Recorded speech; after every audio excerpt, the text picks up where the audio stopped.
ನಮಸ್ತೆ ಬಲಿಷ್ಠ ಭವ್ಯ ಭಾರತದ ಬಂಧುಗಳಿಗೆ ಜೀವನ್ ವಾಸ್ತು ಯೂಟ್ಯೂಬ್ ಚಾನಲ್ಗೆ ಸ್ವಾಗತ ಸುಸ್ವಾಗತ.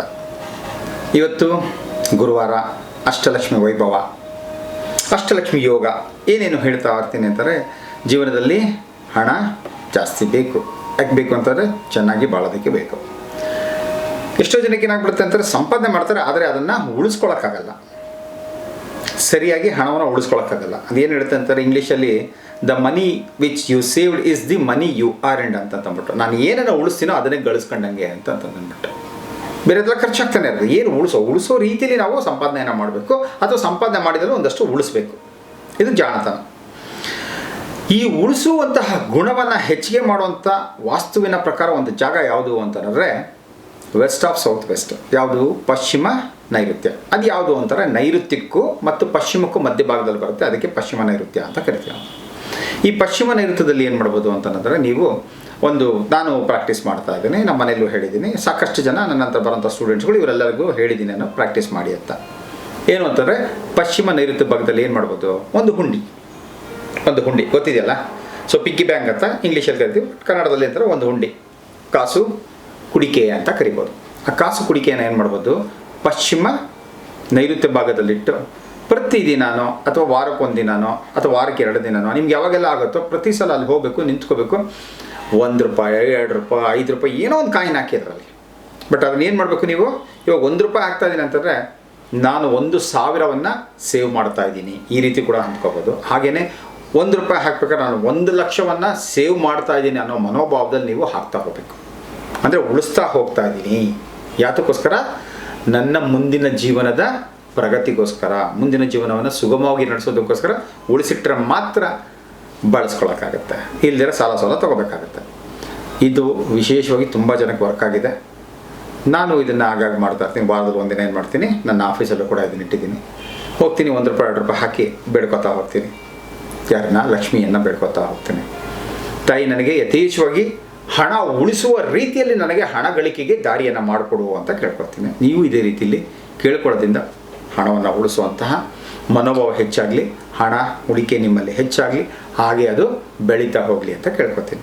ಓಕೆ, ಮತ್ತೊಂದು ಈಗ ರಾಶಿಗಳ ಬಗ್ಗೆ ಹೇಳ್ತಾ ಹೋಗ್ತಾ ಇದ್ದಿಲ್ಲ. ಇದೆಲ್ಲ ಏನಕ್ಕೆ ಹೇಳ್ತಾ ಇದ್ದೀವಿ ಅಂತಂದರೆ, ಒಬ್ಬ ಮನುಷ್ಯನಲ್ಲಿ ಬರುವಂತಹ ಸಹಜ ಗುಣಗಳೇನೇನಿರುತ್ತೆ, ಆ ಸಹಜ ಗುಣಗಳಿಂದ ಅವನಲ್ಲಿ ಒಳ್ಳೆಯದನ್ನು ತರುತ್ತೋ ಅಥವಾ ಕೆಟ್ಟದನ್ನು ತರುತ್ತೋ ಅನ್ನೋದನ್ನು ಅರ್ಥ ಮಾಡ್ಕೋಬೇಕು ಅಲ್ವಾ. ಒಳ್ಳೆಯದನ್ನು ತರ್ತಾ ಇದ್ದರೆ ಅದನ್ನು ಹೆಚ್ಚಾಗಿ ಬೆಳೆಸ್ಕೊಳ್ತಾ ಹೋಗೋಣ. ಇದರಿಂದ ಕೆಟ್ಟದಾಗ್ತಾ ಇದ್ದರೆ ಅದನ್ನು ಕಡಿಮೆ ಮಾಡ್ತಾ ಅದನ್ನು ಬದಲಾಯಿಸ್ಕೊಳ್ತಾ ಹೋಗ್ಬೋದು. ಯಾವುದರಿಂದ? ಕೆಟ್ಟದರಿಂದ ಒಳ್ಳೆಯದ್ರ ಕಡೆಗೆ, ಕೆಟ್ಟದರಿಂದ ಒಳ್ಳೆಯದ್ರ ಕಡೆಗೆ ನಾವು ಬದಲಾಯಿಸ್ಕೊಳ್ತಾ ಹೋಯ್ತು ಅಂತಂದರೆ ನಮ್ಮ ಜೀವನ ಒಳ್ಳೆಯದರ ಕಡೆಗೆ ಬದಲಾವಣೆ ಹೆಚ್ಚಾಗ್ತಾ ಹೋಗುತ್ತೆ. ಒಳ್ಳೆಯದರ ಕಡೆ ಬದಲಾವಣೆ ಆಯಿತು ಅಂತಂದರೆ ಜೀವನದಲ್ಲಿ ಒಳ್ಳೆಯದಾಗುತ್ತೆ, ಸಮೃದ್ಧಿ ಇರುತ್ತೆ, ಸುಖ ಇರುತ್ತೆ, ಶಾಂತಿ ಇರುತ್ತೆ, ನೆಮ್ಮದಿ ಇರುತ್ತೆ ಅಲ್ವಾ. ಹಾಗಾಗಿ ಇವತ್ತು ವೃಶ್ಚಿಕ ರಾಶಿ ಅಂತ ತೆಗೆದುಕೊಂಡಾಗ ಸಾಧಾರಣವಾಗಿ ಈ ಕಾಲಪುರುಷನ ಈ ಕಾಲಚಕ್ರ ಅಂತ ಅನ್ನೋದೇನು ಬರ್ತದೆ ಅದನ್ನು, ಸೊ ಅದರಲ್ಲಿ ನೋಡಿದಾಗ 8ನೇ ಮನೆ ಬಂದ್ಬಿಟ್ಟು ವೃಶ್ಚಿಕ ರಾಶಿ. 1ನೇದು ಮೇಷ, 8ನೇದು ವೃಶ್ಚಿಕ. ಸೊ ಈ 12 ರಾಶಿಗಳಲ್ಲಿ ಬರುವಂಥದ್ದು 8ನೇ ರಾಶಿ ವೃಶ್ಚಿಕ ರಾಶಿ. ಈ ವೃಶ್ಚಿಕ ರಾಶಿಯ ವಿಶೇಷಗಳೇನು ಅಂತಂದರೆ, ಫಸ್ಟ್ ಆಫ್ ಆಲ್ ನೀವು ನೋಡಿದಾಗ ನನಗೆ ವೃಶ್ಚಿಕ ಅಂತಂದರೆ ಏನು, ಚೇಡು, ಸ್ಕಾರ್ಪಿಯನ್. ಅದರ ಗುಣಗಳು ಏನು ಅಂತ ನೋಡ್ತಾ ಹೋಗೋಣ. ಇದರ ತತ್ವ ಯಾವುದು ಇರುತ್ತೆ ಅಂದರೆ, ಈ ಪಂಚಭೂತಗಳು ಅಂತ ಬರುತ್ತಲ್ಲ, ಪಂಚಭೂತಗಳಲ್ಲಿ ಪಂಚತತ್ವಗಳಲ್ಲಿ ಯಾವುದು ಅಂತಂದರೆ ಇದು ನೀರಿನ ತತ್ವ. ಹಾಗೆ ಇದು ರಾಶಿಗಳಲ್ಲಿ 3 ಬರುತ್ತಲ್ಲ, ಒಂದು ಚರ, ಸ್ಥಿರ, ಮತ್ತೊಂದು ಉಭಯ ಅಂತ ಅನ್ನೋದಿರುತ್ತೆ. ಇದು ಯಾವುದಕ್ಕೆ ಬರುತ್ತೆ ಅಂತಾರೆ, ಸ್ಥಿರ ರಾಶಿ ಬರುತ್ತೆ. ಹಾಗೆ ಇದು ಗಂಡೋ ಹೆಣ್ಣೋ ಇದು ಯಾವುದಕ್ಕೆ ಬರುತ್ತೆ ಸರ್ ಈ ರಾಶಿ ಅಂತಂದರೆ, ಇದು ಹೆಣ್ಣಿನ ರಾಶಿಗೆ ಬರುತ್ತೆ. ಇದು ಹೆಂಗೆ ಅಂತಾರೆ, ಆಪೋಸಿಟ್ಟು. ಯಾವುದಕ್ಕೆ? ಮೊದಲನೇ ರಾಶಿ ಯಾವುದಿತ್ತು? ಮೇಷರಾಶಿ ಇತ್ತು. ಮೇಷರಾಶಿಯಲ್ಲಿ ಏನಾಗಿತ್ತು ಅಂತಂದರೆ ಅದರಲ್ಲೂ ಕೂಡ ಮಂಗಳ, ಇದರಲ್ಲೂ ಕೂಡ ಮಂಗಳ, ಎರಡರಲ್ಲೂ ಮಂಗಳನೇ ಇರುತ್ತೆ. ಆದರೆ ಮೇಷರಾಶಿಯಲ್ಲಿ ಏನಾಗಿರುತ್ತೆ, ಅದು ಹೆಚ್ಚಾಗಿ ತನ್ನ ದೈಹಿಕ ಸಾಮರ್ಥ್ಯದ ಮೇಲೆ ನಂಬಿಕೆನ ಇಟ್ಟಿರುತ್ತೆ. ಎಲ್ಲದಕ್ಕೂ ಹೋರಾಡೋಂಥ ಗುಣ, ಬಡದಾಡೋಂಥ ಗುಣ, ಜೀವನದಲ್ಲಿ ಏನು ಬೇಕಾದರೂ ಅದನ್ನು ಸಾಧನೆ ಮಾಡೋಂಥ ಗುಣ ಇರುತ್ತೆ. ಇಲ್ಲಿ ಏನಾಗುತ್ತೆ ಅಂತಂದರೆ, ವೃಶ್ಚಿಕ ರಾಶಿಯಲ್ಲಿ ಬಂದಾಗ ಇವ್ರದ್ದು ಏನಾಗುತ್ತೆ ಅಂದರೆ ಸುಪ್ತವಾಗಿರ್ತಾರೆ, ಗುಪ್ತವಾಗಿರ್ತಾರೆ. ಯಾಕೆ ಅಂತಂದರೆ ಚೇಳು, ಎಲ್ಲರೂ ಸಾಧಾರಣವಾಗಿ ಆಚೆಗೆ ನೋಡೋಕ್ಕಾಗತ್ತಾ? ಇಲ್ಲ. ಅದೇ ಈ ಆಡುಗಳನ್ನು ನಾವು ಹೆಚ್ಚಾಗಿ ನೋಡ್ಬೋದು, ಮೇಕೆಗಳನ್ನು ಹೆಚ್ಚಾಗಿ ನೋಡ್ಬೋದು. ಅದು ಆಚೆ ಕಡೆ ಓಡಾಡ್ತಾ ಇರುತ್ತೆ. ಇದೇನಿರುತ್ತೆ, ಆದಷ್ಟು ಅಂತರಂಗದಲ್ಲೇ ಇರುತ್ತೆ, ಒಂಥರ ಗುಹೆ ಒಳಗಡೆನೇ ಇರುವಂಥ ಭಾವ ಇದ್ರದ್ದು. ಆಯ್ತಾ, ಒಳಗಡೆ ಇದ್ದರೂ ಕೂಡ ಯಾವಾಗ ಅದನ್ನು ತೋರ್ಪಡಿಸ್ಕೋಬೇಕು ಅದನ್ನು ಕರೆಕ್ಟಾಗಿ ತೋರ್ಪಡಿಸ್ಕೊಂಡ್ಬಿಡುತ್ತೆ. ಯಾವಾಗ ಇದು ಏನನ್ನು ತೋರ್ಪಡಿಸ್ಬೇಕೋ ಆ ರೀತಿ ತೋರಿಸ್ಬಿಡುತ್ತೆ. ಗೊತ್ತಲ್ಲ, ಚೇಳು ಸೈಲೆಂಟಾಗಿರ್ತದೆ, ಕೊಟ್ಕಿದ್ರೆ ಮಾತ್ರ ಸಖತ್ತಾಗಿ ವಿಷ ಇರುತ್ತೆ ಅಂತಲ್ವಾ. ಸೊ ವಿಷವನ್ನು ಕಕ್ಕುವಂಥ ಶಕ್ತಿ ಈ ಚೇಳಿಗಿದೆ. ಹಾಗೆ ಈ ರಾಶಿಯಲ್ಲಿರುವಂಥವ್ರು ಸಾಧಾರಣವಾಗಿ ಒಳ್ಳೆಯವರಾಗಿರ್ತಾರೆ, ಯಾರ ತಂಟೆಗೂ ಹೋಗಲ್ಲ, ಏನೂ ಇಲ್ಲ, ತಾವಾಯಿತು ತಮ್ಮ ಪಾಡಾಯಿತು ಅಂತ ಇರ್ತಾರೆ. ಇದರಲ್ಲಿ ವಿಶೇಷವಾಗಿ ಹೆಣ್ಣು ಅಂತಂತ ಬಂದಾಗ ಹೆಣ್ಣಿಗೆ ಏನಂತಂದರೆ ಒಂದು ಸ್ವಲ್ಪ ಮೊಂಡು ಧೈರ್ಯ. ಅಂದರೆ ಈ ರಾಶಿಯ ಹೆಂಗಸರೇ ಇರುತ್ತಲ್ಲ ಅವ್ರು ಸ್ವಲ್ಪ ಮೊಂಡು ಧೈರ್ಯ, ಏನಾಗುತ್ತೆ ಎಂಥದ್ದಾಗುತ್ತೆ ನೋಡ್ಕೊಂಡೆ ಬೇಡೋಣ ಅಂತ ಅನ್ನೋದಿರುತ್ತೆ. ಮತ್ತೊಂದು ಇದರಲ್ಲಿ ಗಂಡಾಗಲಿ ಹೆಣ್ಣಾಗಲಿ ಇವ್ರಿಗೆ ಏನಂತಂದರೆ ಮತ್ತೊಬ್ಬರ ಮೇಲೆ ತುಂಬ ನಂಬಿಕೆ ಇಡ್ತಾರೆ. ಗಂಡು ಹೆಣ್ಣಿನ ಮೇಲೋ ಅಥವಾ ಹೆಣ್ಣು ಗಂಡಿನ ಮೇಲೋ ತುಂಬ ನಂಬಿಕೆಯನ್ನು ಇಟ್ಟಿರ್ತಾರೆ, ಅಂದರೆ ಜೀವನ ಸಂಗಾತಿಗಳಾದಾಗ. ಹಾಗೆಯೇ ದೋಸ್ತುಗಳು ಅಂತ ಬಂದಾಗ ಕೂಡ ಒಬ್ಬರ ಮೇಲೆ ತುಂಬ ನಂಬಿಕೆಯನ್ನು ಇಟ್ಕೊಂಡಿರ್ತಾರೆ. ಆದರೆ ಒಂದು ಸಲ ಇವ್ರಿಗೆ ಅಪನಂಬಿಕೆ ಅನ್ನೋದು ಬಂದುಬಿಡ್ತು ಅಂತಂದರೆ ಇವ್ರ ಜೀವನದಿಂದ ಅವರಿಂದ ಇವರು ತುಂಬ ದೂರ ಹೋಗೋಕ್ಕೆ ಶುರು ಮಾಡಿಬಿಡ್ತಾರೆ. ತುಂಬ ದೂರ ಕೂಡ ಹೋಗ್ಬಿಡು ಅಂತ ಇರ್ತದೆ. ಇನ್ನೊಂದೇನಂತಂದರೆ ಇವ್ರದ್ದು ಒಂಥರ ನೈಜ ಸ್ವಭಾವ, ತೋರ್ಪಡಿಕೆ ಹೇಳೋದು, ಮಾಡೋವಂಥದ್ದು, ಅದೆಲ್ಲ ಇಲ್ಲ, ಮೇಕಪ್ ಕೇಪ್ ಆ ಥರದ್ದೆಲ್ಲ ಏನಿಲ್ಲ. ಅವ್ರಿಗೆ ಇರೋದಿದ್ದಂಗೆ ಮಾತಾಡೋವಂಥ ವಿಚಾರ, ಇರೋದಿದ್ದಂಗೆ ಹೇಳೋವಂಥ ವಿಚಾರ, ಇರೋದಿದ್ದಂಗೆ ಅನುಭವಿಸೋಂಥ ವಿಚಾರ. ಆದರೆ ಇವ್ರಿಗೆ ಇನ್ನೊಂದು ವಿಶೇಷ ಏನು ಅಂತಂತಂದರೆ ಯಾರ ಕಣ್ಣಿಗೂ ಕಾಣದೇ ಇರುತ್ತದೆ ಇವ್ರು ಕಾಣ್ತಾ ಇರ್ತದೆ. ಯಾಕೆ ಅಂತಂದರೆ ಎಂಟನೇ ಮನೆ ಗುಪ್ತ ಅಂತ ಅನ್ನೋದು ಬಂದ್ಬಿಡ್ತದೆ. ಅಸ್ಟ್ರಾಲಜಿ ಪ್ರಕಾರ ನೋಡಿದಾಗ ಅದು 8ನೇ ಮನೆ ಗುಪ್ತ ಅಂತ ಬರುತ್ತೆ. ಅದು ಗುಹ್ಯ ಅನ್ನೋ ಅಂತ ಕರೀತಾರೆ.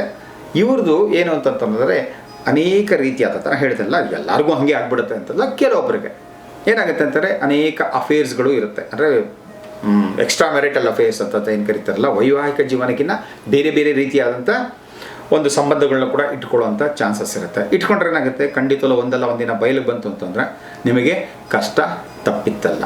ಹಾಗಾಗಿ ಏನು ಮಾಡ್ಕೋಬೇಕು, ಹೌದು ನನ್ನ ಸ್ವಾಭಾವಿಕ ಗುಣ ಹೀಗಿದೆ, ಆದರೆ ಇದನ್ನು ಬದಲಾವಣೆ ಮಾಡ್ಕೋಬೇಕು ಅನ್ನೋವಂಥದ್ದನ್ನು ನೀವು ನಿಮ್ಮ ಮನಸ್ಸಿಗೆ ತಂದ್ಕೊಂಡಾಗ ಏನಾಗುತ್ತೆ ಅಂದರೆ ಇಂಥ ಒಂದು ವಿಚಾರಗಳು ಬಂದಾಗ ನೀವು ಅದರಿಂದ ದೂರ ಉಳ್ಕೋಬೋದು.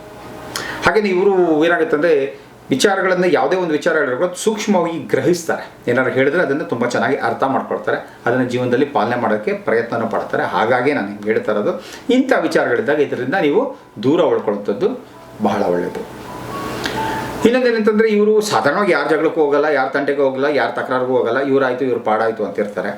ಆದರೆ ಇವ್ರಿಗೇನಾದ್ರು ಬೇರೆಯವ್ರೇನಾದ್ರು ಮೋಸ ಮಾಡೋವಂಥದ್ದು, ದ್ರೋಹ ಮಾಡೋವಂಥದ್ದು, ನಂಬಿಕೆ ದ್ರೋಹ ಮಾಡೋವಂಥದ್ದು, ಇವರಿಗೆ ಊರವ್ರ ಮುಂದೆ ಅವಮಾನ ಆಗೋ ರೀತಿಯಲ್ಲಿ ಮಾಡೋವಂಥದ್ದು, ಇವ್ರನ್ನ ಏನು ಸೈಲೆಂಟಾಗಿರ್ತಾರಲ್ಲ ಇವ್ರು ನೋಡ್ಕೊಂಡು ಬಿಡೋಣ ಅಂತಂದ್ಬಿಟ್ಟು ಇವ್ರನ್ನೇನಾದ್ರು ಟೇಕನ್ ಫಾರ್ ಗ್ರಾಂಟೆಡ್ ಅಂತ ಅಂದ್ಕೊಂಡ್ಬಿಟ್ರೆ ಬರೆದಿಟ್ಕೊಳ್ಳಿ, ಚೇಳು ಕಾಯ್ತಾ ಇರ್ತದೆ, ಸರಿಯಾದ ಸಮಯದಲ್ಲಿ ಕುಟುಕ್ತು ಅಂತಂದರೆ ವಿಷ ಜುಮ್ಮಂತ ಇರುತ್ತೆ. ಅದೇ ರೀತಿಯಲ್ಲಿ ಇವರ ಗುಣ ಏನು ಅಂತಂದರೆ ಕಾಯ್ತಾ ಇರ್ತಾರೆ ಇವರು.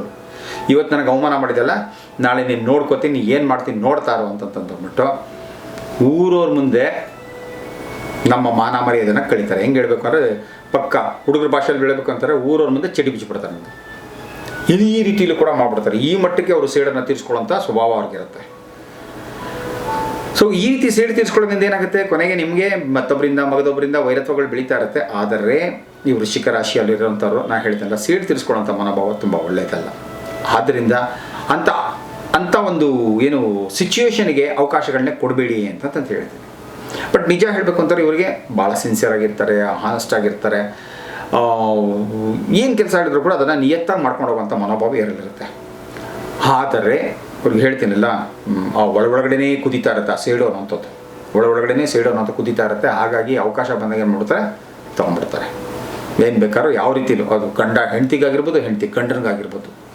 ಊರವ್ರ ಮುಂದೆ ಸಂಸಾರದ ಗುಟ್ಟು ವ್ಯಾಧಿ ರಟ್ಟು ಅಂತಂತಾರಲ್ಲ, ಸೊ ನಿಮ್ಮ ಸಂಸಾರದ ಗುಟ್ಟನ್ನು ನೀವೇ ವ್ಯಾಧಿ ರಟ್ಟು ಮಾಡ್ಕೊಂಡ್ಬಿಡ್ತೀರ ಊರವ್ರ ಮುಂದೆ ಹೇಳ್ಕೊಂಡು. ದಯವಿಟ್ಟು ಈ ವೃಶ್ಚಿಕ ರಾಶಿಯಲ್ಲಿ ಗಂಡಾಗಿರ್ಬೋದು ಹೆಣ್ಣಾಗಿರ್ಬೋದು ಇದ್ದರೆ ಯಾವುದೇ ಕಾರಣಕ್ಕೂ ಏನೇ ಸಮಸ್ಯೆ ಬಂದರೂ ಕೂಡ ಮನೆಯಲ್ಲಿ ಕೂತ್ಕೊಂಡು ಮಾತಾಡಿಕೊಂಡು ಸಮಸ್ಯೆಗಳನ್ನು ಬಗೆಹರಿಸ್ಕೊಳ್ಳೋದು ಒಳ್ಳೆಯದು. ಪ್ರೀತಿ ವಿಶ್ವಾಸಕ್ಕೆ ತುಂಬ ಬೆಲೆ ಕೊಡ್ತಾರೆ, ತುಂಬ ಅಂದರೆ ತುಂಬ ಬೆಲೆ ಕೊಡ್ತಾರೆ. ಪ್ರೀತಿ ವಿಶ್ವಾಸ ಬಂದ್ಬಿಡ್ತು ಅಂದರೆ ಅವ್ರಿಗೋಸ್ಕರ ಇವ್ರ ಜೀವನವನ್ನೇ ಸಮರ್ಪಣೆ ಮಾಡ್ಕೊಳ್ಳೋಕ್ಕೆ ರೆಡಿ ಇರ್ತಾರೆ. ಅದು ಒಂದು ರೀತಿಲಿ ತಪ್ಪೇನೆ.